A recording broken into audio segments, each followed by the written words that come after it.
Hi, everyone. Welcome to week 3.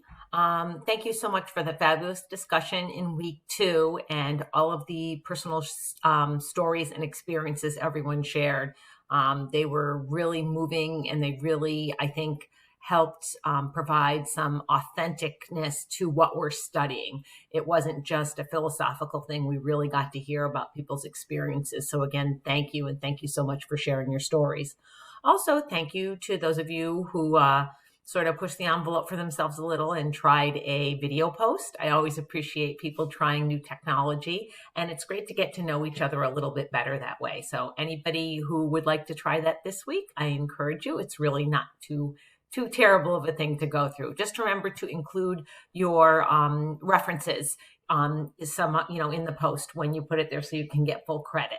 So this week, for week 3, we're going to be learning about individuals with hearing and visual impairments, as well as other physical disabilities and health-related disabilities. And we're going to look at sort of effective teaching for students with those types of impairments and also strategies for meaningful inclusion.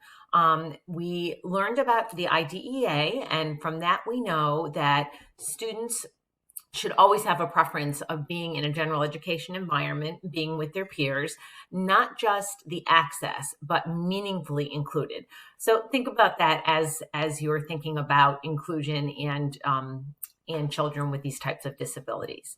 You're going to be reading chapter 12 and 13, and then there are a few videos for you to watch, actually I think 2 of them. And then we're going to actually be having a deeper discussion about meaningful inclusive practices. So when you're thinking about that, again, think about the difference between a child just being in the room and maybe being pulled to the back to get their services, or sitting there all day long with a one-to-one paraprofessional, which can be pretty restrictive. So think about that as we're having the discussion this week. And I'm looking forward to that. And some of you are working in schools, so you may even have some examples that you can share with us. Also, there is an exam this week. With that exam, it is untimed. It is open book. So take as much time as you need to complete the exam. For the first questions, you will know if your answers are right or wrong. It will score it for you. For the short answer questions, I will score those at the end of the week. So there are 20 multiple choice questions and 3 short answer questions and a case study. So take your time. And if you have questions, you're welcome to look things up in your book. That's not cheating at all. I think that wherever you can get the information and understand the questions is fine with me.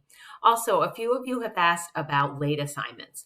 So I want to tell you that if you have something that happens to you during the week and you know that you're going to be struggling to get your assignment in, reach out to me and let's have a conversation and we'll see what kind of an arrangement we can make.